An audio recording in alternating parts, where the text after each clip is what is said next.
नमस्कार दोस्तों, मैं हूं सचिन और स्वागत है आप सभी का आपके अपने YouTube चैनल वायरल एजुकेशन में। दोस्तों इस वीडियो में हम लोग क्लास 10 साइंस का chapter number 5 periodic classification of element पूरा डिटेल में कवर करने वाले हैं। साथ में दोस्तों मैं आपको इंपॉर्टेंट क्वेश्चन भी बताते जाऊंगा जो कि आपके बोर्ड एग्जाम में हर साल इस चैप्टर से पूछे जाते हैं। और दोस्तों इसके पूरे जो नोट्स हैं आप जो हमारा टेलीग्राम ग्रुप है वहाँ से इसको डाउनलोड कर लीजिएगा। इस चैप्टर के पूरे डिटेल नोट्स आपको हमारे टेलीग्राम ग्रुप से मिल जाएगा। तो चलिए दोस्तों शुरू करते हैं। तो दोस्तों जो आपका चैप्टर नंबर 5 है ये आपको जो 2021 में बोर्ड एग्जाम हो रहा है, अगर आप CBSE बोर्ड के या फिर MP बोर्ड के आपका पूरा चैप्टर आएगा, इससे किसी भी पार्ट को यहाँ पे रिड्यूस नहीं किया गया है। इसलिए दोस्तों जो आपका चैप्टर नंबर 5 है ये आपको पूरा डिटेल में पढ़ना पड़ेगा। तो चलिए दोस्तों अब स्टार्ट करते हैं।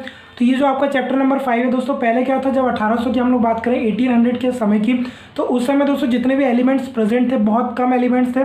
तो जो भी उस समय साइंटिस्ट थे, जो भी केमिस्ट हुआ करते थे, उनको दोस्तों आसानी होती थी जितने भी एलिमेंट उस समय प्रेजेंट थे वो उन सभी एलिमेंट की दोस्तों यहाँ पे आसानी से जो स्टडी है, रिसर्च है वो कर सकते थे।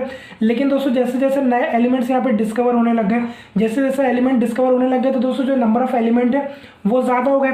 तो जो उस समय साइंटिस्ट और जो केमिस्ट हुआ करते थे उनको दोस्तों यहाँ पे प्रॉब्लम आने लगी, क्योंकि बहुत सारे जब एलिमेंट हो जाते हैं तो उनकी प्रॉपर्टी को दोस्तों यहाँ पे स्टडी करने में उनको यहाँ पे प्रॉब्लम आ रही थी। इस कारण दोस्तों जो साइंटिस्ट थे और जो केमिस्ट हुआ करते थे उन्होंने जितने भी एलिमेंट उस समय प्रेजेंट थे उन सभी का दोस्तों यहाँ पे क्लासिफिकेशन करना शुरू किया। अब क्लासिफिकेशन क्या होता है दोस्तों, जैसे मान लीजिए जैसे जो बुक में एग्जाम्पल दिया वही मैं आपको यहाँ पे बता देता हूँ। मान लीजिए दोस्तों अगर आप किसी शॉप में जाते हो वहाँ पे बहुत सारी अलग अलग कपड़े वगैरह धोने की साबुन रहती है, नहाने की अलग अलग साबुन रहती है, और जो बर्तन वगैरह साफ करते हैं उसकी अलग साबुन रहती है। और दोस्तों अगर पूरी साबुन को हम लोग एक साथ इकट्ठा करके रख देते हैं, मान लीजिए अगर आपको कपड़े वपड़े धोने की साबुन लेनी तो दोस्तों आप कन्फ्यूज हो जाएंगे कि हमें कौन सी साबुन उठानी है। लेकिन दोस्तों अगर आप सभी जो सोप है वहाँ पर उसको कैटेगरी वाइज जमा दो, जैसे मान लीजिए जो नहाने की साबुन उसको एक लाइन में लगा दो, जो कपड़े वाली साबुन उनको एक लाइन में लगा दो, और जो बर्तन वगैरह वाली जो साबुन होती है उसको एक लाइन में जमा दो। फिर दोस्तों आपको जो भी साबुन चाहिए, मान लीजिए अगर आपको कोई कपड़े वपड़े धोने की साबुन चाहिए तो आप दोस्तों वहाँ पे जाके आसानी से उसको ले सकते हैं। तो इस तरीके से दोस्तों यहाँ पे जो एलिमेंट है उसका भी क्लासिफिकेशन करना ज़रूरी था, ताकि दोस्तों जो भी साइंटिस्ट इनके बारे में स्टडी करते हैं उनको यहाँ पे किसी प्रकार की यहाँ पे कोई प्रॉब्लम ना हो। तो सबसे पहले दोस्तों जो क्लासिफिकेशन किया गया था वो जितने भी एलिमेंट उस समय प्रेजेंट थे, तो जो भी साइंटिस्ट थे उन्होंने दोस्तों सबसे पहले जो क्लासिफिकेशन किया था वो मेटल और नॉन मेटल के बेसिस पे किया था। यानी कि उस समय जितने भी एलिमेंट्स प्रेजेंट थे, एक साइड दोस्तों मेटल की प्रॉपर्टी हो गई और एक साइड नॉन मेटल की प्रॉपर्टी हो गई। इस तरीके से उन्होंने क्लासीफाई किया और दोस्तों इस तरीके से वो भी जो भी अपनी स्टडी होती है, जो भी रिसर्च है वो करते थे। लेकिन दोस्तों हुआ क्या कि एलिमेंट ज़्यादा होने लग गए, तो ये जो आपका मेटल और नॉन मेटल वाला क्लासिफिकेशन था ये फेल हो गया। तो इसके बाद दोस्तों जो पहले साइंटिस्ट होते हैं जिन्होंने सबसे पहले यहाँ पे दोस्तों क्लासिफिकेशन किया था वो जॉन वोल्फगैंग डोबिले नाम के एक साइंटिस्ट थे। इन्होंने 1870 में क्लासिफिकेशन करके बताया था। इनने क्या किया था, उस समय जितने भी एलिमेंट उस समय प्रेजेंट थे उन सभी के दोस्तों तीन तीन के यहाँ पे ग्रुप बनाए, यानी कि तीन तीन एलिमेंट को लेकर एक एक ग्रुप बना दिया। और उन तीन एलिमेंट को दोस्तों इन्होंने इस तरीके से अरेंज किया था, उनको एटॉमिक मास के इंक्रीजिंग ऑर्डर में अरेंज किया। जिसका सबसे कम एटॉमिक मास उसको पहले नंबर पर रखा, उससे ज़्यादा वाले को दूसरे नंबर पर और उससे ज़्यादा वाले को तीसरे नंबर पे। और एक खास बात ये थी कि जो पहला और जो तीसरा वाला एलिमेंट था उसका जो एटॉमिक मास का जब आप एवरेज निकालोगे तो जो बीच वाला एलिमेंट था दोस्तों उसके बराबर यहाँ पे आ जाता था। इस तरीके से दोस्तों उस समय जितने भी यहाँ पे एलिमेंट प्रेजेंट थे ना उनके सिर्फ 3 ही ट्रेड बना पाए थे, यानी कि उन्होंने सिर्फ 3 ही यहाँ पे ट्रेड बना पाए थे, ज़्यादा ट्रेड नहीं बना पाए थे। इस कारण दोस्तों इनका जो क्लासिफिकेशन था वो फेल हो गया था। अब अगर आप दोस्तों यहाँ पे बुक में देखेंगे तो यहाँ पे आपको दिख रहा होगा, यहाँ पे देखिए आप देख सकते हैं ग्रुप ए है, ये ग्रुप बी है और ग्रुप सी है। तो जो आपको दिख रहा होगा ना ग्रुप ए और ग्रुप सी, ये तो दोस्तों इनका था, ये मतलब जो उन्होंने ट्रेड बनाया था ना उसमें ये वैलिड हो रहे थे। लेकिन जो ग्रुप ए वाला था ये वैलिड नहीं था। तो इनने दोस्तों यहाँ पे टोटल 3 ट्रेड बनाए थे। यहाँ पे आप देखिए जो आपको टेबल नंबर 5.2 दिख रहा है ना, लिथियम, सोडियम, पोटेशियम, एक ही ट्रेड हो गया। इसका दोस्तों कैल्शियम, स्ट्रॉन्शियम, बैरियम एक ही ट्रेड हो गया। और जो तीसरा ट्रेड था दोस्तों डॉबिनियर का वो था क्लोरीन, ब्रोमीन, आयोडीन। तो इस तरीके से उन्होंने यहाँ पे 3 ट्रेड बनाए थे। अब यहाँ पे मैं आपको एक एग्जांपल लेके बता देता हूँ कि जो एटॉमिक मास है उसका कैलकुलेशन यहाँ पे कैसे किया जाता था। तो दोस्तों यहाँ पे जो इनका पहला ट्रेड था उसमें लिथियम, सोडियम और पोटेशियम ये 3 एलिमेंट को रखा था।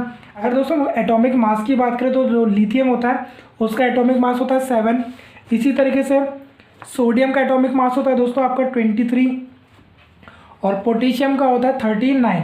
अब इनने क्या किया, जो पहला वाला और तीसरा वाला इन दोनों एटॉमिक मास को ऐड करो आप, 7 + 39 और आप 2 से डिवाइड कर दो, क्योंकि हमें एवरेज निकालना। तो कितना हो जाएगा, ये हो जाएगा आपको 46 / 2 तो ये आपका 23 हो गया, यानी कि बीच वाले के बराबर आ गया। इस तरीके से दोस्तों इन्होंने यहाँ पे ट्रेड डिज़ाइन किए थे। और दोस्तों उस समय जितने भी एलिमेंट प्रेजेंट थे ना, सभी का ये नहीं बना पाए थे। इस कारण दोस्तों जो इनका क्लासिफिकेशन था वो फेल हो गया था। इनके सिर्फ यहाँ पे 3 ट्रेड यहाँ पे वैलिड थे। अगर आप दूसरा एग्जांपल देखना चाहते हो तो यहाँ पे मैं आपको बता देता हूँ। जैसे यहाँ पे हमें बुक में दिया हुआ है कैल्शियम, स्ट्रोंशियम और ये बेरियम, सॉरी यहाँ पे देखिए, ठीक है।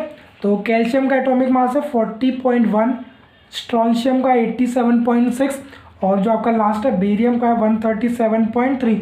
अब अगर आप इन दोनों को ऐड करेंगे यानी कि 40.1 में ऐड करो आप 137.3, तो ये हो जाएगा दोस्तों 177.4। अब इसका आप हाफ कर लो यानी कि मीन निकालो तो ये जाएगा 8, 1 कैरी 8.7, कितना आ रहा है 88.7, और बीच वाले का कितना होता है 87.6, यानी कि दोस्तों रफली एवरेज होता था। तो इस तरीके से दोस्तों यहाँ पे पहला क्लासिफिकेशन किया गया था। तो दोस्तों जो आपके बोर्ड एग्जाम में होता है ना, उसमें सिर्फ आपको डोबिनियर ट्रेड का यहाँ पे एक्सप्लेन करने को आता है। तो यहाँ पे आप देख लीजिए, Dobereiner shows that when the 3 elements in a triad were written in order of increasing atomic masses, the atomic mass of the middle element was रफली the average of the atomic masses of the other 2 element. इसके अलावा कुछ नहीं आता और आपको ये 3 example ये लिखने को आ सकते हैं। और दोस्तों फिल इन द ब्लैंक्स में आपसे ये पूछा जाता है कि डोबिनियर ने टोटल यहाँ पे कितने ट्रेड बनाए थे, तो 3 ट्रेड यहाँ पे बना पाए थे, उससे ज़्यादा नहीं बना पाए थे। देन इसके बाद दोस्तों जो सेकेंड क्लासिफिकेशन आता है वो आपका न्यूलैंड्स लॉ ऑफ ऑक्टेव आता है। दोस्तों ये जो न्यूलैंड थे ये इंग्लैंड के एक साइंटिस्ट थे और इन्होंने क्या किया, जितने भी एलिमेंट उस समय प्रेजेंट थे, यानी कि दोस्तों जब इन्होंने यहाँ पे क्लासिफिकेशन करना शुरू किया था तो इनके टाइम पे 56 एलिमेंट प्रेजेंट थे।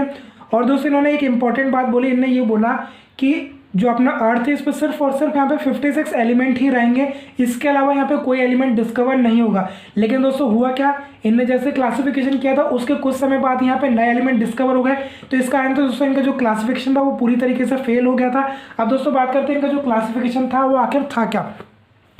तो यहाँ पे आप देखिए दोस्तों इन्होंने इस तरीके से यहाँ पे कुछ एक टेबल बनाया था। यहाँ पे आपको दिख रहा होगा सा रे गा मा पा धा नी, यानी कि दोस्तों जो आपका म्यूजिकल नोट होता है सा रे गा मा पा धा नी, यानी कि 7 स्वर होते हैं। और इन्होंने दोस्तों इसी तरीके से यहाँ पे इन्होंने क्लासिफिकेशन किया था, यानी कि अगर आप देखेंगे तो hydrogen, lithium, beryllium, boron, carbon, nitrogen, oxygen, ये आपके 7 एलिमेंट हो गए। देन दोस्तों जो 8वां एलिमेंट हो गया यानी कि फ्लोरीन, उसकी जो प्रॉपर्टी होगी पहले एलिमेंट से मैच करेगी। इनने दोस्तों जो क्लासिफिकेशन किया था उसमें यही बताया था, इनने जितने भी एलिमेंट उस समय प्रेजेंट थे उन सभी को दोस्तों इन्होंने increasing order of atomic mass के बेसिस पे तो अरेंज किया, लेकिन साथ में इन्होंने ये बोला कि जो पहला एलिमेंट है उसकी प्रॉपर्टी हर 8वें एलिमेंट के साथ यहाँ पे क्या होगी, मैच करेगी। अब जैसे यहाँ पे आप देख सकते हैं जैसे लिथियम है, तो लिथियम की जो प्रॉपर्टी मैच करेगी किससे करेगी, यहाँ पे सोडियम से करेगी, क्योंकि दोस्तों ये 8th एलिमेंट है। जैसे यहाँ पे आप देखिए 1 2 3 4 5 6 7 8, तो दोस्तों जो लिथियम की केमिकल और फिजिकल प्रॉपर्टीज़ है वो सोडियम से मैच करेगी। इसी तरीके से इन्होंने डिज़ाइन किया था। जैसे जो बेरिलियम है, जैसे दोस्तों बेरिलियम की प्रॉपर्टी किससे मैच करेगी, मैग्नीशियम से करेगी। बोरोन की किससे करेगी, एल्यूमिनियम से करेगी। इसी तरीके से हाइड्रोजन की फ्लोरीन से करेगी, फ्लोरीन की क्लोरीन से करेगी। तो दोस्तों इन्होंने बेसिकली ये वाला क्लासिफिकेशन किया था। और आपसे एक बात और यहाँ पे आपको ध्यान में रखनी पड़ेगी, इनका दोस्तों जो क्लासिफिकेशन था उसका जो पहला एलिमेंट था हाइड्रोजन था और लास्ट एलिमेंट क्या था, थोरियम था। ये आपको याद रखना, आपको 1 वर्ड में पूछा जाता है। और टोटल एलिमेंट कितने थे दोस्तों उस समय, 56। एक बात और याद रखनी है आपको, जो इनका क्लासिफिकेशन है दोस्तों पूरा वैलिड नहीं था। इनका क्लासिफिकेशन यहाँ पर सिर्फ कैल्शियम तक वैलिड था, ठीक है। कैल्शियम के बाद अगर आप क्रोमियम की देखेंगे ना, तो क्रोमियम और जो एल्यूमिनियम इनकी प्रॉपर्टी यहाँ पे मैच नहीं करती। इसी तरीके से जो बाकी एलिमेंट है ना, उनकी भी जो प्रॉपर्टी हो रही थी वो मैच नहीं कर रही थी। यानी कि दोस्तों इन्होंने जो क्लासिफिकेशन किया था वो सिर्फ कैल्शियम तक वैलिड था, उसके बाद जो क्लासिफिकेशन था वो फेल हो गया था।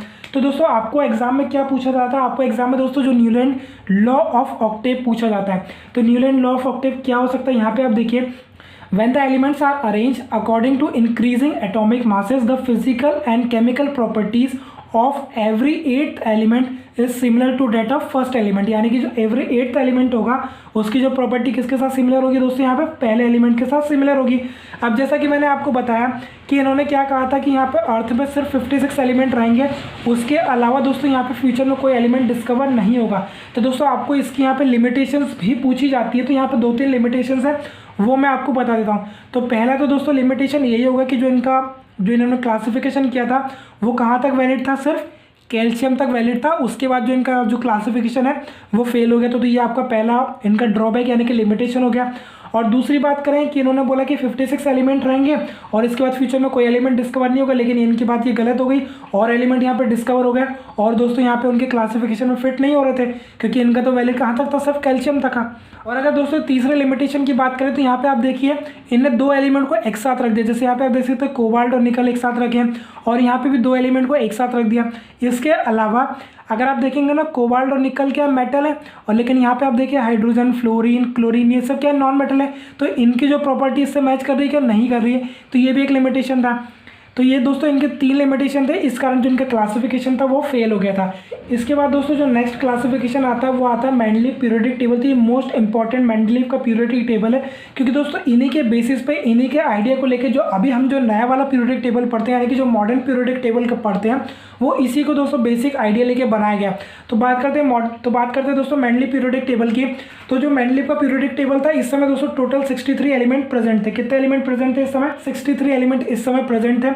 तो इन्होंने क्या किया, जितने भी एलिमेंट उस समय प्रेजेंट थे उन सभी को एटॉमिक मास के इंक्रीजिंग ऑर्डर में अरेंज कर दिया। इसके अलावा एक बात और याद रखनी है आपको, इन्होंने एटॉमिक मास के इंक्रीजिंग ऑर्डर में तो यहाँ पे रखा था, लेकिन उस समय जितने भी एलिमेंट दोस्तों प्रेजेंट थे ना, उन सभी की रिएक्शन कराई इन्होंने हाइड्रोजन के साथ और ऑक्सीजन के साथ। और उसके बेसिस पे दोस्तों जो भी कंपाउंड बनता था ना, अगर एक जैसा कंपाउंड बन रहा है तो उसको एक ग्रुप में रखा, अगर थोड़ा अलग फॉर्मूला बनता है तो उसको अलग ग्रुप में रखा। अब इन्होंने दोस्तों पूछा जाता है कि इन्होंने जो मेंडलीव ने जो पीरियोडिक टेबल बनाया था उसमें जो रिएक्शन कराई थी हाइड्रोजन और ऑक्सीजन के साथ ही क्यों कराई थी। तो दोस्तों उस समय दोस्तों जो हाइड्रोजन और ऑक्सीजन था वो हाईली रिएक्टिव एलिमेंट हुआ करते थे, इसलिए जितने भी एलिमेंट उस समय प्रेजेंट थे उन सभी की रिएक्शन इन्होंने कराई हाइड्रोजन के साथ और ऑक्सीजन के साथ। फिर इसका जो फॉर्मूला बनता है, जैसे कि अगर आप हाइड्रोजन के साथ कराओगे तो हाइड्रेट्स बनता है और ऑक्सीजन के साथ कराओगे तो दोस्तों ऑक्साइड्स बनता है। और उसी के बेसिस पे दोस्तों यहाँ पे इन्होंने पीरियोडिक टेबल को डिजाइन किया था। एक बात जैसा कि मैंने आपको बताया, इस समय कितने एलिमेंट प्रेजेंट थे, 63 एलिमेंट प्रेजेंट थे। हालांकि उसके बाद और भी एलिमेंट यहाँ पे डिस्कवर हो गए। और मेनली पीरियोडिक टेबल की एक खास बात ये थी कि इन्होंने दोस्तों जो इनका पीरियोडिक टेबल था ना, इसमें बहुत सारी स्पेस यहाँ पे ब्लैंक छोड़ दी थी। इसके बाद जैसे जैसे नए एलिमेंट डिस्कवर होते जा रहे थे वो सभी इनके टेबल में यहाँ पे आसानी से फिट होते जा रहे थे। तो ये इनका दोस्तों एक बहुत शानदार अचीवमेंट था। अगर बात करें इससे पहले जो न्यूलैंड ने जो पीरियोडिक टेबल बनाया था, उनने क्या बोला था कि सिर्फ 56 एलिमेंट रहेंगे और उसके बाद कोई एलिमेंट डिस्कवर नहीं होगा। लेकिन जैसे नए एलिमेंट डिस्कवर हुए तो उनका जो पीरियोडिक टेबल था फेल हो गया। तो ये दोस्तों इनका एक बहुत बड़ा अचीवमेंट था। अब हम लोग इनके जो पीरियोडिक टेबल है एक बार उसको देख लेते हैं। तो दोस्तों यहाँ पे देखिए जो आपके एनसीईआरटी की बुक है उसमें आपको कुछ इस तरीके का एक पीरियोडिक टेबल दिखाई देगा। ठीक है, यहाँ पे आप देखिए, ये आपको दिख रहा है ना R2O, ये ऑक्साइड का फॉर्मूला है और RH ये आपका हाइड्राइड का फॉर्मूला है। ये मैं आपको डिटेल में भी बताऊंगा। यहाँ पे आप देखिए दोस्तों ग्रुप के नंबर लिखे हैं 1 2 3 8 तक ग्रुप के नंबर लिखे हैं। जो आपके 1 से लेकर 7 तक के ग्रुप है ना दोस्तों, ये 2 पार्ट में डिवाइड है। देखिए यहाँ पे आप A और B, और जो 8वां ग्रुप है ना, इसके कोई भी यहाँ पे अलग से कोई सब पार्ट नहीं है। ठीक है, तो ये जो आपके वर्टिकल कॉलम्स होते हैं ना, इनको ग्रुप बोला जाता है। ठीक है, और जो आपकी ये हॉरिजॉन्टल रोज होती हैं, आप इस पॉइंट को दोस्तों ध्यान से सुनिए, जो हॉरिजॉन्टल रोज होती हैं इनको पीरियड बोला जाता है। आपसे एग्जाम में सीधे सीधे क्वेश्चन आता है। ठीक है, हॉरिजॉन्टल रोज और वर्टिकल कॉलम का। तो कितने पीरियड है दोस्तों, यहाँ पे 6 पीरियड है। लेकिन इनका दोस्तों जैसे नए एलिमेंट और डिस्कवर हो गए ना, तो यहाँ पे टोटल 7 पीरियड हो गए थे। आप यहाँ पे देखिए, अभी स्लाइड में देख सकते हैं, ये जब इन्होंने पीरियोडिक टेबल बनाया था उस समय तो ये वाला था, लेकिन जैसे यहाँ पे और एलिमेंट की डिस्कवरी हुई थी ना, फिर ये वाला पीरियोडिक टेबल बनाया था। तो यहाँ पे आप देखिए आपको 7 पीरियड दिखेंगे, 1 2 3 4 5 6 7, जो लास्ट वाला पीरियड है यहाँ पे आप देख सकते हैं। और इसके बाद दोस्तों कुछ नोबल गैसेस और डिस्कवर हुई थी, तो उनको यहाँ पे 0 जो नंबर है ना, 0 नंबर के पीरियड में रख दिया था। जैसे यहाँ पे आप देख सकते हैं, आपको दिख रहा होगा helium, neon, argon, krypton, xenon, radon, जितने पिंक कलर से आपको एलिमेंट दिख रहे हैं ना, इन्होंने जो पीरियोडिक टेबल बना लिया था उसके बाद इनकी डिस्कवरी हुई थी। तो उन सभी एलिमेंट को दोस्तों यहाँ पे आसानी से फिट कर दिया गया था बिना किसी पीरियोडिक टेबल को यहाँ पे डिस्टर्ब किए हुए। तो अब यहाँ पे दोस्तों मैं आपको थोड़ा ये जो हाइड्राइड और ऑक्साइड इसके बारे में आपको बता देता हूँ। तो यहाँ पे आप देखिए, तो यहाँ पे देखिए दोस्तों, जो आपका पहला वाला ग्रुप है ना, ये किस फॉर्मूले के बेसिस पे R2O और RH, यानी कि दोस्तों यहाँ पे मैं आपको पहले एक एग्जांपल लेके बता देता हूँ। जैसे हम लोग यहाँ पे सोडियम का लेते हैं, तो सोडियम की आपको पता है वैलेंसी कितनी होती है, +1 होती है। और ऑक्सीजन की पता है आपको कितनी होती है, -2। सोडियम की 1 कैसे होती है, सोडियम का एटॉमिक नंबर कितना होता है, सोडियम का एटॉमिक नंबर कितना होता है, 11 होता है। तो इसका जो इलेक्ट्रॉनिक कॉन्फ़िगरेशन कैसा बनेगा, 2 8 1, यानी कि ये जो एक एलिमेंट है, सॉरी एक ही जो इलेक्ट्रॉन है, इसको आसानी से यहाँ पे क्या कर देगा, लूज कर देगा। तो इसकी जो वैलेंसी कितनी हो जाएगी, +1 हो जाएगी, और ऑक्सीजन की कितनी हो जाएगी, -2 हो जाएगी। जब इसका आप कंपाउंड बनाओगे तो कैसा बनेगा दोस्तों, Na2O। ठीक है, तो ये आपको दिख रहा होगा ना क्या लिखा हुआ है, R2O। तो इसी तरीके से बनना, R आ जाएगा आपका ये सोडियम की जगह और ऑक्सीजन हो जाएगा आपका ये, और ये 2 फॉर्मूला बन रहा है। अगर आप हाइड्रोजन के साथ रिएक्ट कराओगे तो RH बनता है। तो यहाँ पे आप देखिए सोडियम की वैलेंसी हो गई +1, ठीक है, हाइड्रोजन की हो गई -1। जब आप इसको रिएक्ट कराओगे, सॉरी, आप जब इसका फॉर्मूला, जब इसका कंपाउंड बनेगा तो कैसे बनेगा, NaH, तो ये बन गया RH, ठीक है। एक एग्जांपल और ले लेते हैं हम लोग, यहाँ पे लिथियम का ले लेते हैं, ठीक है। तो लिथियम का एटॉमिक नंबर कितना होता है, हाइड्रोजन हीलियम लिथियम, लिथियम का एटॉमिक नंबर कितना होता है, 3 होता है। तो इसकी वैलेंसी कितनी हो जाएगी दोस्तों, यहाँ पे लिथियम की हो जाती है +1 और हाइड्रोजन की हो जाती है -1। तो फॉर्मूला क्या बनेगा,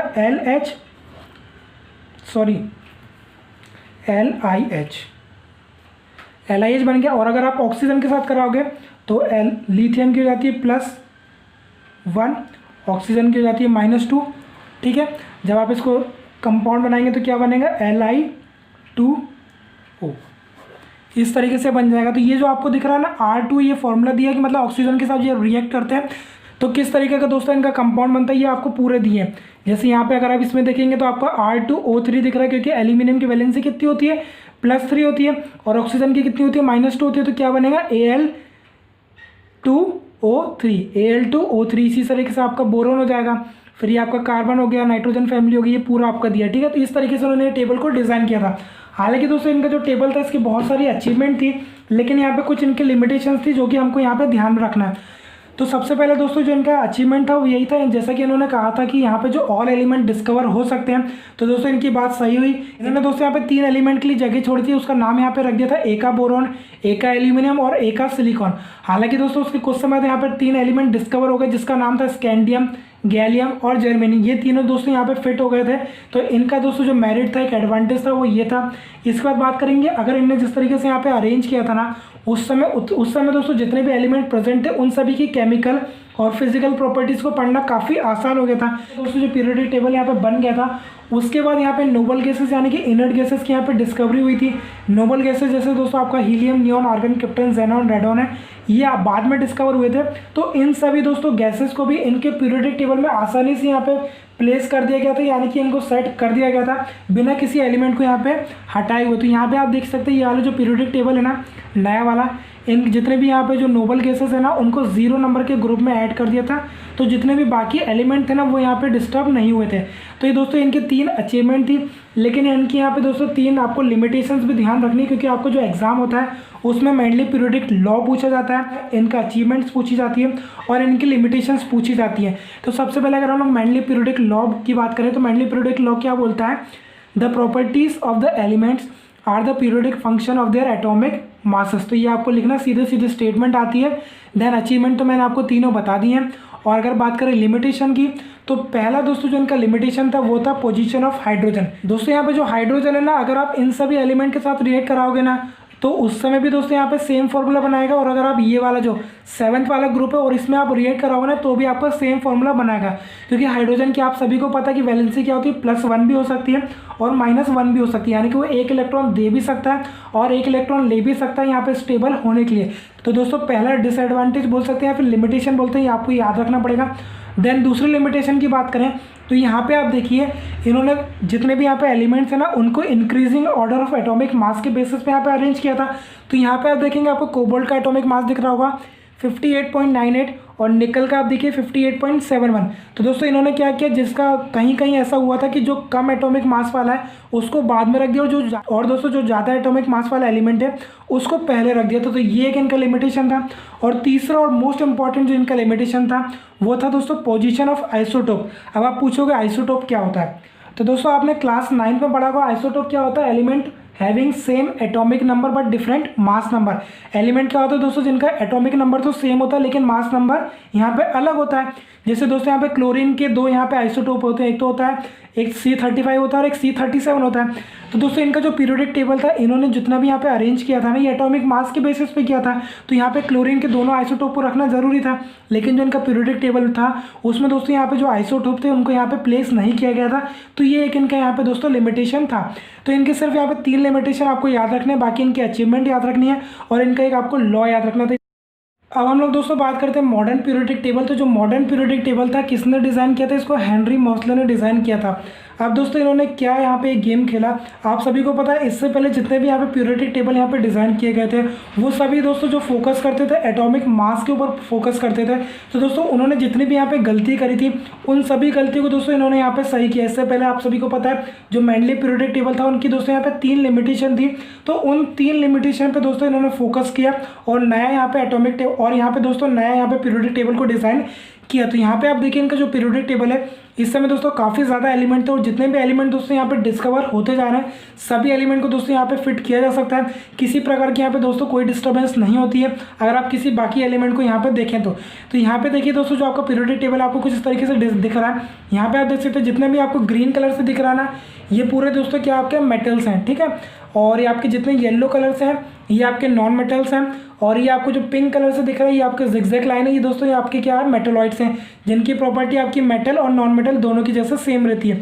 यहाँ पे दोस्तों आपको मेन जो आपका एग्जाम में सीधा सीधा पूछा जाता है कि जो मॉडर्न पीरियोडिक टेबल उसमें कितने ग्रुप हैं कितने पीरियड्स हैं। तो यहाँ पे आप देखिए ये जो आपकी हॉरिजॉन्टल रोज होती हैं इनको बोला जाता है दोस्तों यहाँ पे क्या बोला जाता है पीरियड बोला जाता है। कितने यहाँ पे पीरियड है टोटल 7 पीरियड है, ये आपका 1 2 3 4 5 6 7 पीरियड है। और ग्रुप की बात करें तो दोस्तों यहाँ पे टोटल 18 ग्रुप्स हैं। आपको दोस्तों जो वर्टिकल कॉलम दिख रहे हैं ये आपके कितने ग्रुप हैं, तो यहाँ पे आप देख सकते हैं ग्रुप 1 2 3 से लेकर आपके टोटल 18 यहाँ पे ग्रुप है। और यहाँ पे आपको 2 अलग से यहाँ पे रो दिख रही होंगी, तो दोस्तों ये जो रो है ये इसी पीरियोडिक टेबल का पार्ट है। ये दोस्तों आप 57 नंबर पे देखिए लेंथेनियम है, तो लेंथेनियम के बाद दोस्तों ये वाली सीरीज शुरू होती है और इसी के नीचे यहाँ पे आप देखिए 89th जो एटॉमिक नंबर है वो आपका एक्टिनियम दिख रहा होगा। तो एक्टिनियम की जगह दोस्तों एक्टिनॉइड यहाँ पे सीरीज लगती है। ये दोनों सीरीज को बाहर इसलिए निकाला, अगर दोस्तों इस सीरीज को यहाँ पे रख देते हैं, मान लीजिए जैसे 57 से 72 है यानी कि दोस्तों यहाँ पे जो 14 एलिमेंट जो नीचे लिखे हैं अगर उसको भी यहाँ रख दे तो ये जो पीरियोडिक टेबल है दोस्तों काफ़ी लंबा हो जाता और एक पेज में नहीं आ पाता। इसलिए दोस्तों इन्होंने क्या किया कि यहाँ से ये 2 सीरीज़ को उठाई और यहाँ पे नीचे रख दिया ताकि जो पूरा पीरियोडिक टेबल है ना एक पेज में यहाँ पे सेट हो जाए। यही था और बेसिक और कुछ नहीं है। और यहाँ पे आपकी दोनों सीरीज़ को यहाँ पे नीचे रख दिया, हालांकि आपको पढ़ना पूरा इन्हीं के साथ है। अब दोस्तों जो आपका मॉडर्न पीरियोडिक टेबल है ये increasing order of atomic number के ऊपर यहाँ पे पूरा डिज़ाइन किया गया है। अब बात करें एटॉमिक नंबर के ऊपर ही क्यों किया, इससे पहले जितने भी यहाँ पे पीरियोडिक टेबल थे दोस्तों वो एटॉमिक मास के इंक्रीजिंग ऑर्डर में थे, लेकिन दोस्तों जो एटॉमिक नंबर होता है ना सभी एलिमेंट का फिक्स होता है और वो रेगुलर वे में इंक्रीज करता है। इसलिए दोस्तों ये वाला जो पीरियोडिक टेबल था वो काफ़ी ज़्यादा सक्सेसफुल रहा। अब यहाँ पे आप देखिए, आप इसको अपनी बुक में देख लीजिएगा अगर आपको यहाँ पे क्लियर नहीं दिख रहा है तो यहाँ पे देखिए दोस्तों ये आपको दिख रहा होगा ना 21, जितने भी यहाँ पे नंबर लिखे 19 20 21 ये आपका एटॉमिक नंबर है, ठीक है। इसके नीचे जो आपको बड़ा सा सिंबल दिख रहा है ये जो एलिमेंट है इसका यहाँ पे सिंबल होता है, जैसे स्कैंडियम है, फिर यहाँ पे आपको छोटा सा इसका नाम दिखेगा। देन दोस्तों सबसे नीचे क्या लिखा है, इसका एटॉमिक मास लिखा है। और एटॉमिक नंबर की बात करें तो एटॉमिक नंबर क्या होता है, आपने क्लास 9th में पढ़ा होगा। एटॉमिक नंबर क्या होता है दोस्तों, नंबर ऑफ प्रोटॉन्स जितने भी उस एलिमेंट में प्रेजेंट होते हैं उसी को क्या बोलते हैं, एटॉमिक नंबर यहाँ पे बोला जाता है। अब यहाँ पे दोस्तों जितने भी ग्रुप्स हैं ना इन सभी के कुछ यहाँ पे नाम, जैसे हम लोग बात करें जो ग्रुप नंबर 1 दिख रहा है इसको एल्कली मेटल्स बोला जाता है। जो आपका ग्रुप 2 है इसको बोला जाता है एल्कली अर्थ मेटल। और अगर 11th क्लास में पढ़ेंगे तो ये दोस्तों जो आपके ग्रुप 1 और ग्रुप 2 है इनको एस ग्रुप बोला जाता है। आपका दोस्तों जो 18th ग्रुप है इसको यहाँ पे नोबल गैसेस बोला जाता है। यहाँ पे आप देख लीजिए helium, neon, argon, krypton, xenon, radon. 17th group की बात करेंगे तो इसको हेलोजेंस बोला जाता है। फिर आपकी ये जो 16th ग्रुप है इसको दोस्तों कैल्कोजेंस बोला जाता है। इस तरीके से सभी ग्रुप के यहाँ पे नाम है। और ये आपको दोस्तों जो बीच वाले एलिमेंट है इनको ट्रांजिशन एलिमेंट बोला जाता है। ये सब दोस्तों आपको हायर क्लासेस में पढ़ना है। अभी दोस्तों जितने भी एलिमेंट्स यहाँ पे आपको दिख रहे हैं इन सभी के आपको एटॉमिक नंबर याद होना चाहिए, साथ में इन सभी का सिंबल याद होना चाहिए, क्योंकि दोस्तों सीधे सीधे आपके एग्जाम में इसी से क्वेश्चन आता है। तो अगर आप यूट्यूब पर सर्च करेंगे ना तो आपको बहुत सारे इनको याद करने की ट्रिक मिल जाएगी। जैसे इसकी मैं आपको बता देता हूँ, हा, ली, ना, की, रब से, फरियाद। इस तरीके से दोस्तों बहुत सारी निमोनिक्स हैं जो अगर आप यूट्यूब पर सर्च करेंगे तो आपको बहुत सारे मिल जाएंगे, तो आप इनको याद कर लीजिएगा। आपको ये जो जितने भी ग्रुप के एलिमेंट है ना ये सभी याद होने चाहिए। अगर आप इसको नहीं भी करेंगे तो भी चल जाएगा, लेकिन ग्रुप 1 ग्रुप 2 और बाकी जितने आपको ग्रुप के एलिमेंट दिख रहे हैं ना ये सभी आपको याद होने चाहिए। और एटॉमिक नंबर 1 से लेकर आपको 30 तक सीक्वेंस से याद होना चाहिए। जैसे पहला क्या है, hydrogen, helium, lithium, beryllium, boron, carbon, nitrogen, oxygen, fluorine, neon. फिर आपको sodium, magnesium, aluminium, silicon, phosphorus, sulphur, chlorine, argon, potassium और कैल्शियम, इतने तो आपको 20 याद होना चाहिए। और 10 आपको दोस्तों ये भी याद करना, तो आप इसको याद कर लीजिएगा, कोई प्रॉब्लम नहीं, आसानी से याद हो जाएगा अगर आप 2-3 बार इसको ध्यान से पढ़ेंगे। Scandium, titanium, vanadium, chromium, manganese, iron, cobalt, निकल, कॉपर, जिंक, इस तरीके से आप 2-3 बार बोलेंगे तो आपको ये याद हो जाएगा। आपको 30 तक याद करना पड़ेगा, क्योंकि दोस्तों जो आपके एग्जाम होते हैं उसमें सीधे आपको एलिमेंट की पोजीशन पूछी जाती है, ग्रुप नंबर भी पूछा जाता है कि ये वाला जो एलिमेंट है कौन से ग्रुप में लाइक करता है। ठीक है, अब दोस्तों हमने ग्रुप की तो बात कर लिया, थोड़े यहाँ पे पीरियड्स की बात कर लेते हैं। तो यहाँ पे आप देखिए जो पहला पीरियड है इसमें आपको सिर्फ 2 एलिमेंट दिखेंगे, हाइड्रोजन और हीलियम। तो जो पहला वाला पीरियड है ना इसको शॉर्टेस्ट पीरियड बोला जाता है। ठीक है, फिर अगर आप ग्रुप 2 देखेंगे तो यहाँ पे आप देखिए कितने एलिमेंट देखेंगे इसमें, 1 2 3 4 5 6 7 8, यानी कि जो ग्रुप इसका दोस्तों जो पीरियड नंबर 2 और पीरियड 3 इसमें आपको टोटल 8 एलिमेंट दिखेंगे। यहाँ पे 2 हो गए, बाकी 6 इधर है, तो इनको दोस्तों शॉर्ट पीरियड बोला जाता है। फिर देन बात करेंगे आपको जो पीरियड नंबर 4 है और जो पीरियड नंबर 5 है, इसमें दोस्तों आपको टोटल 18 एलिमेंट है, तो इनको लॉन्ग पीरियड बोला जाता है। देन दोस्तों जो आपका 6th पीरियड है और जो 7th पीरियड है, इनको लॉन्गेस्ट पीरियड बोला जाता है। हालांकि दोस्तों जो आपका 7th वाला पीरियड है इसमें बहुत सारी स्पेस अभी भी खाली है, तो इसको दोस्तों इनकम्प्लीट पीरियड भी बोला जाता है। लेकिन जो आपका 6th वाला पीरियड है ये सबसे ज़्यादा इसमें एलिमेंट है, तो इसको दोस्तों लॉन्गेस्ट यहाँ पे पीरियड बोला जाता है। ये तो आपको जो दिख रही है ना लेंथेनॉइड और रेक्टेनॉइड, ये भी इन दोनों पीरियड का ही पार्ट, इसलिए थोड़े से लंबे हो जाते हैं। ठीक है, अब दोस्तों यहाँ पे मैं 2-3 बातें और आपको बता देता हूँ। यहाँ पे आप देखिए, थोड़ा मैं इसको नीचे कर देता हूँ पहले। अब यहाँ पे देखिए दोस्तों जो आपको ग्रुप नंबर 1 दिखेगा ना, इस ग्रुप में जितने भी यहाँ पे एलिमेंट प्रेजेंट होंगे सभी की वैलेंसी क्या होगी दोस्तों, सेम होगी। अगर आप देखेंगे हाइड्रोजन का एटॉमिक नंबर क्या होता है, 1 होता है, तो इसकी वैलेंसी कितनी होती है, 1 होती है। इसी तरीके से अगर आप लिथियम को देखेंगे तो लिथियम का एटॉमिक नंबर क्या है दोस्तों, 3 है, तो इसकी वैलेंसी क्या होती है, ये भी +1 होती है। अगर आप सोडियम को देखेंगे तो सोडियम का एटॉमिक नंबर क्या है, 11 है, तो इसकी वैलेंसी क्या है, 1 है। इसमें दोस्तों जितने भी आपको एलिमेंट प्रेजेंट दिखेंगे ना एक ग्रुप में, उन सभी की वैलेंसी यहाँ पे सेम होगी। इसी तरीके से दोस्तों यहाँ पे आप देखिए जो आपका सेकंड ग्रुप है, आपको दिख रहा होगा बेरिलियम, मैग्नीशियम, कैल्शियम, स्ट्रोंशियम, इन सभी की दोस्तों वैलेंसी क्या होगी, 2 होगी। जैसे यहाँ पे हम लोग मैग्नीशियम का बना के देख लेते हैं। मैग्नीशियम का एटॉमिक नंबर कितना होता है, यहाँ पे आपको दिख रहा होगा 12। अगर आप इसका दोस्तों इलेक्ट्रॉन वाला डायग्राम बनाएंगे तो ऐसा बनता है, देखिए। ठीक है, सबसे पहले तो यहाँ पे हो गया न्यूक्लियस, और जो पहला वाला यानी कि जो के शेल होता है, इसमें कितने इलेक्ट्रॉन होते हैं, 2 इलेक्ट्रॉन होते हैं। इसके बाद दोस्तों जो आपका एल शेल होता है, इसमें कितने यहाँ पे फिल हो सकते हैं इलेक्ट्रॉन, 8। तो 1 2 3 4 5 6 7 8, ये 8 हो गए, तो कितने हो गए, 8 + 2 10 हो गए। इसके बाद कौन सा शेल आता है, के एल, ये हो गया एम, तो एम में भी 8 होते हैं, तो यहाँ पे कितने हो जाएंगे, 1 और 2, ये दोस्तों यहाँ पे 12 हो गए। यानी कि दोस्तों इसको यहाँ पे कंप्लीट करने के लिए कितने इलेक्ट्रॉन और चाहिए, 6 और चाहिए। तो दोस्तों ये जो 6 इलेक्ट्रॉन है ले तो सकता नहीं है, तो ये क्या करेगा, 2 जो अपने इलेक्ट्रॉन है ना इन दोनों के क्या कर देगा, दे देगा, तो इसके पास क्या हो जाएगा, +2 चार्ज हो जाएगा। इसलिए जो मैग्नीशियम इसकी वैलेंसी क्या हो जाएगी, +2 हो जाएगी। तो यहाँ पे आप देखिए दोस्तों बेरिलियम की भी +2 होगी, मैग्नीशियम की भी +2 होगी, जितने भी यहाँ पे ग्रुप दिए ना सभी की वैलेंसी यहाँ पे सेम होती है। इसी तरीके से यहाँ पे आप देखिए जो आपको ग्रुप नंबर 13 दिख रहा है ना, इन सभी की वैलेंसी कितनी होती है, +3 होती है। फिर आपका ये 14th हो गया, 15th हो गया, सभी की वैलेंसी क्या होगी दोस्तों, यहाँ पे जितने भी ग्रुप के एलिमेंट है उस ग्रुप में जितने भी एलिमेंट होंगे उन सभी की वैलेंसी यहाँ पे सेम होती है। जैसे अगर हम लोग ग्रुप 18 की बात करेंगे तो वो आपका दोस्तों नोबल गैसेस है, यानी कि इनर्ट गैस है, उनकी वैलेंसी 0 होती है, क्योंकि वो किसी से यहाँ पर रिएक्ट नहीं करते। वो क्यों नहीं करते वो भी मैं आपको बता देता हूँ। जैसे यहाँ पे आप देखिए पहला एलिमेंट आपको दिख रहा होगा हीलियम, ठीक है, पहला एलिमेंट क्या दिख रहा है दोस्तों, यहाँ पे हीलियम दिख रहा है। तो हीलियम का एटॉमिक नंबर कितना होता है, 2 होता है, ठीक है। तो ये अपना हो गया न्यूक्लियस। न्यूक्लियस का जो पहला सब शेल होता है, पहला शेल होता है सॉरी, उसमें कितने इलेक्ट्रॉन होते हैं, 2 इलेक्ट्रॉन होते हैं, 2 के 2 तो यहाँ पे फिल हो गए। तो ये ना तो ये देगा किसी को, ना ही किसी से लेगा, इसलिए दोस्तों ये क्या है, स्टेबल है, तो ये किसी से रिएक्ट नहीं करते। इसी तरीके से दूसरा क्या होता है, नियॉन होता है। हीलियम के बाद क्या होता है, नियॉन होता है।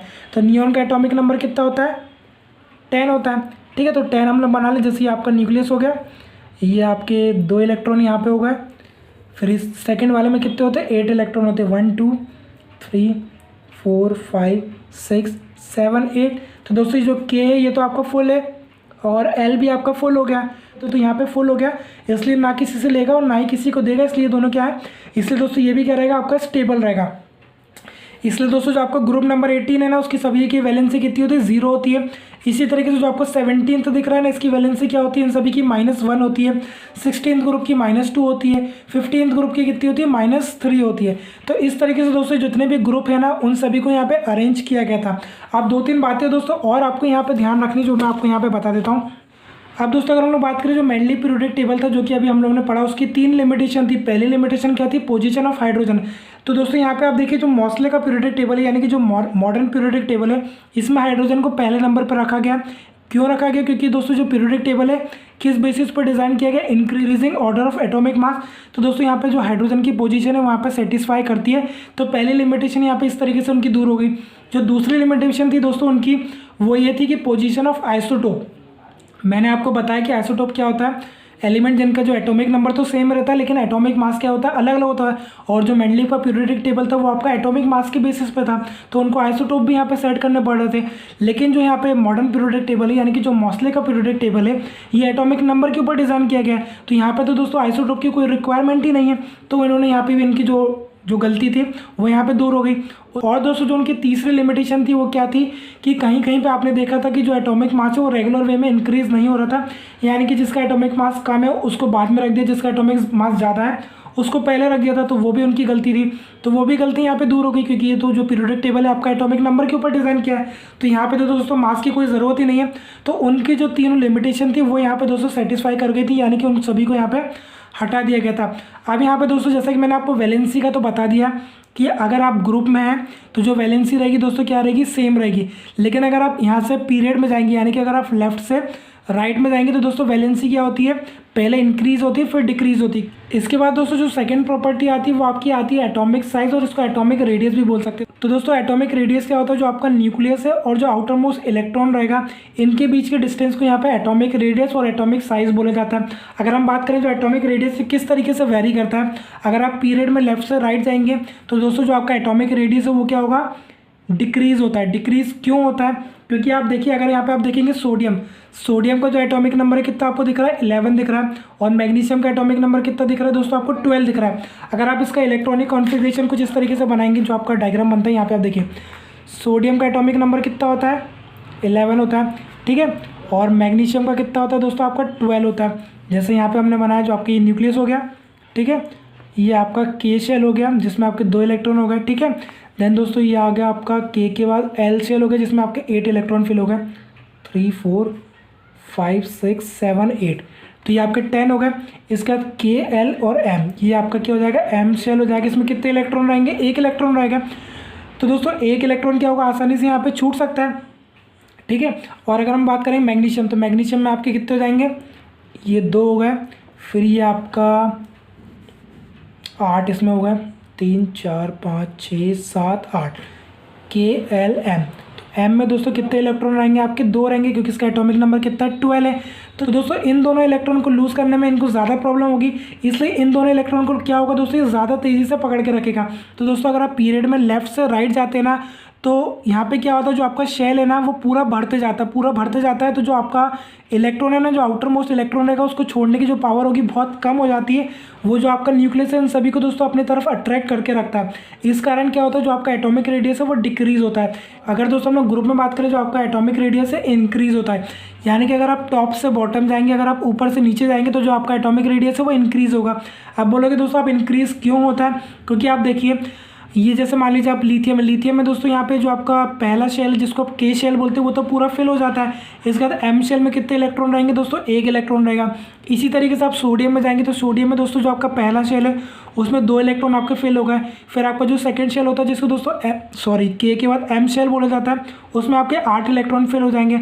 उसके बाद दोस्तों क्या आएगा? आपका तीसरा शेल आएगा। तो अगर आप जैसे टॉप से बॉटम जाएंगे ना, तो दोस्तों हर एलिमेंट के बाद क्या होगा? आपके नए शेल यहाँ पे इंक्रीज होते जाते हैं। तो दोस्तों जो आपका न्यूक्लियस है और जो आउटर मोस्ट इलेक्ट्रॉन है उनके बीच में यहाँ पे डिस्टेंस बढ़ते जा रहा है। इसलिए अगर आप टॉप से बॉटम यानी कि ऊपर से नीचे जाएंगे ग्रुप में, तो जो आपका एटॉमिक रेडियस है वो इंक्रीज होते जाता है। इसका दोस्तों मेटेलिक कैरेक्टर की बात करें तो यहाँ पे आप देखिए आपके पूरे मेटल्स हैं, ये भी पूरे मेटल्स ही होते हैं। देन ये आपके मेटलॉइड्स हो गए जिनकी प्रॉपर्टी मेटल और नॉन मेटल दोनों से मैच करती है। इसके बाद दोस्तों आपके आखिरी में क्या आएंगे? नॉन मेटल आएगा, फिर आपके लास्ट में क्या है? गैसेस आती हैं। तो जो मेटेलिक कैरेक्टर अगर आप पीरियड में देखेंगे तो क्या होगा? डिक्रीज होगा। डिक्रीज होना या कि ये मेटल है, फिर आपका क्या आ रहा है? नॉन मेटल आ रहा है, तो ये डिक्रीज हो रहा है। इसी तरीके से अगर आप ग्रुप में देखेंगे यानी कि अगर आप ऊपर से नीचे जाएंगे ग्रुप में, तो आपका मेटेलिक कैरेक्टर क्या हो जाएगा? इंक्रीज हो जाएगा ना इंक्रीज। आप बोलोगे क्यों इंक्रीज हो जाएगा? क्योंकि ग्रुप में तो डिक्रीज हो रहा है तो यहाँ पे इंक्रीज होना चाहिए, ऐसा नहीं है। मैं बताता हूँ कि आपको जो मेटेलिक कैरेक्टर इंक्रीज क्यों होता है। तो सबसे पहले दोस्तों जो मेटेलिक कैरेक्टर है वो होता है क्या है, अगर कोई भी एलिमेंट किसी भी इलेक्ट्रॉन को दोस्तों आसानी से यहाँ पे रिलीज कर देता है, यानी कि आसानी से रिलीज कर देता है, तो उसके ऊपर क्या आ जाता है, पॉजिटिव साइन हो जाता है। अगर पॉजिटिव साइन आता है तो ही दोस्तों उसको क्या बोलते हैं, मेटल बोलते हैं। अगर कोई एलिमेंट है उसको यहाँ पे दोस्तों मेटल जो इलेक्ट्रॉन है, जो आउटर मोस्ट इलेक्ट्रॉन है, उसको रिलीज नहीं कर सकता है, लेकिन कोई दूसरा इलेक्ट्रॉन को वो आसानी से ले सकता है स्टेबल होने के लिए, यानी कि दोस्तों उसके ऊपर क्या हो जाएगा, नेगेटिव चार्ज हो जाएगा। तो वो क्या हो जाएगा, आपका नॉन मेटल हो जाएगा, क्योंकि जो मेटल होते हैं वो पॉजिटिव चार्ज वाले होते हैं और जो नॉन मेटल होते हैं वो आपके नेगेटिव चार्ज वाले होते हैं। तो आप सभी को पता है ये मेटल है क्योंकि इन सभी का क्या होता है, पॉजिटिव चार्ज होता है, और ये नॉन मेटल है क्योंकि इनका पॉजिटिव चार्ज होता है क्या, नहीं होता, इनके ऊपर क्या होता है, इन सभी की क्या है, नेगेटिव वैलेंसी है। इसलिए जो मेटेलिक कैरेक्टर यहाँ पे क्या हो रहा है, डिक्रीज होता है। आप बोलोगे आप ग्रुप में इंक्रीज क्यों हो रहा है, क्योंकि यहाँ पे आप देखिए जो लिथियम है ये तो आसानी से आपको एक इलेक्ट्रॉन दे देगा, लेकिन दोस्तों हम लोग बात करते हैं सोडियम की, तो आपको पता है अगर हम लोग ग्रुप में बात करेंगे तो जो आपका एटॉमिक रेडियस है वो इंक्रीज होते जाता है, यानी कि न्यूक्लियस और आउटर मोस्ट इलेक्ट्रॉन के बीच में दोस्तों जो डिस्टेंस है ना वो और बढ़ते जा रहा है, यानी कि जितने जितने आप नीचे जाते जाओगे वो न्यूक्लियस और जो आउटर मोस्ट इलेक्ट्रॉन रहेगा उन दोनों के बीच की जो दोस्तों दूरी रहेगी वो ज़्यादा हो रही है, यानी कि जो आउटर मोस्ट इलेक्ट्रॉन है वो आसानी से छूट जाएगा। इस कारण जो मेटेलिक कैरेक्टर है दोस्तों इंक्रीज होता है। उम्मीद करता हूँ कि दोस्तों आपको ये समझ में आ गया होगा। दोस्तों यहाँ पे एक प्रॉपर्टी और छूट के अगर हम बात करें इलेक्ट्रोनेगेटिविटी की, तो अगर आप पीरियड में लेफ्ट से राइट जाएंगे तो जो आपकी इलेक्ट्रोनेगेटिविटी है वो इंक्रीज होती है, और अगर आप ग्रुप में ऊपर से नीचे जाते हैं तो जो इलेक्ट्रोनेगेटिविटी है दोस्तों क्या होती है, वो डिक्रीज होती है। तो ये आपकी एक प्रॉपर्टी थी जो छूट गई थी। तो दोस्तों उम्मीद करता हूँ कि आपको चैप्टर समझ में आ गया होगा। एक बार आप बुक को अच्छी तरीके से रीड कर लीजिएगा। साथ में दोस्तों जो मैं आपको नोट्स प्रोवाइड कर रहा हूँ, आप हमारा जो टेलीग्राम ग्रुप है आप टेलीग्राम पर सर्च करिएगा वायरल टॉपिक, वहाँ से उसको डाउनलोड कर लीजिएगा, और एक बार उसको आप रीड करेंगे तो दोस्तों जो भी मैंने आपको बताया आपको पूरा डिटेल में यहाँ पर समझ में आ जाएगा। अब दोस्तों बात करें जो आपके एग्जाम में किस किस टाइप के यहाँ पे क्वेश्चन पूछे जाते हैं, तो दोस्तों सबसे पहले जो आपका डॉमिनेट ट्रेड है उसका स्टेटमेंट पूछा जाता है। देन बात करें आपका जो न्यूलैंड आता है उसका आपका लॉ पूछा जाता है। लॉ के बाद दोस्तों उसकी लिमिटेशंस यहाँ पे पूछी जाती है। ठीक है, इसका जो आपका मेनली पीरियोडिक टेबल है उसकी लिमिटेशंस पूछी जाती है, अचीवमेंट पूछी जाती है, और मेनली पीरियोडिक लॉ भी यहाँ पे पूछा जाता है। और बात करें मॉडर्न पीरियोडिक टेबल, तो मॉडर्न पीरियोडिक टेबल में दोस्तों आपको इसका लॉ पढ़ना है, और जो मैंने आपको प्रॉपर्टीज़ बताई वो सभी पढ़नी है, यानी कि अगर आप लेफ्ट से राइट जा रहे हैं तो प्रॉपर्टी में क्या वेरिएशन आता है वो सब आपको पढ़ना है। और इसके बाद दोस्तों जो आपका किस टाइप के क्वेश्चन आपके एग्जाम में है तो वो भी यहाँ पे मैं आपको बता देता हूँ। यहाँ पे आप देखिए एक्सरसाइज में आपको मैं दिखा देता हूँ। जैसे दोस्तों यहाँ पे आपको क्वेश्चन नंबर 6 दिख रहा होगा ना, इस टाइप के क्वेश्चन आपके ज़्यादातर एग्जाम में आते हैं। जैसे यहाँ पे आप देखिए the position of 3 element A B C in the periodic table are shown below. ये आपके ग्रुप 16 का एलिमेंट दिया है, तो ग्रुप 16 का कौन सा एलिमेंट है, 1 2 3 4। और यहाँ पे आप देखिए ग्रुप 17 जैसे पहला ब्लैंक दे दिया, आपसे ए पूछा और सी पूछा है, तो आपसे क्या पूछा, state whether A is a metal और अ नॉन मेटल। तो आपको बताना ए मेटल होगा कि नॉन मेटल होगा। तो आपको मैंने बताया कि अगर जो मेटालिक कैरेक्टर आप लेफ्ट से राइट जाओगे तो क्या होगा, डिक्रीज होगा। तो आप ग्रुप 17 में देखेंगे तो ग्रुप 17 क्या दोस्तों, ये आपका नॉन मेटल है ना, ये पूरे क्या आपके नॉन मेटल है, तो ग्रुप 17 क्या नॉन मेटल है। तो कहाँ गया क्वेश्चन, तो ये दोनों क्या होंगे दोस्तों, आपके नॉन मेटल होंगे, ये भी आपका नॉन मेटल होगा। इस तरीके से दोस्तों आपसे क्वेश्चन पूछे जाते हैं। आपका इसका नाम पूछ सकता है, इसमें कौन ज़्यादा रिएक्टिव है, किसका ज़्यादा साइज़ है। तो इस तरीके से आप यहाँ पे बता सकते हैं। आप कैसे बता पाएंगे, जब आपको पीरियोडिक टेबल, जो मॉडर्न वाला पीरियोडिक टेबल है वो अच्छी तरीके से याद होगा, सभी एलिमेंट के नाम आपको यहाँ पर याद होने चाहिए। तो आप यूट्यूब पर सर्च करिएगा, आपको बहुत सारी यहाँ पर ट्रिक्स मिल जाएंगी जिस तरीके से आप यहाँ पे जो पीरियोडिक टेबल है इसको यहाँ पे याद कर सकते हैं। तो दोस्तों फिलहाल इस वीडियो में इतना ही। अगर आपको वीडियो और इन्फॉर्मेशन अच्छा लगा तो वीडियो को लाइक जरूर करिएगा और अपने सभी दोस्तों का शेयर जरूर करिएगा। तो दोस्तों फिलहाल इस वीडियो में इतना ही। Thank you for watching, thank you so much.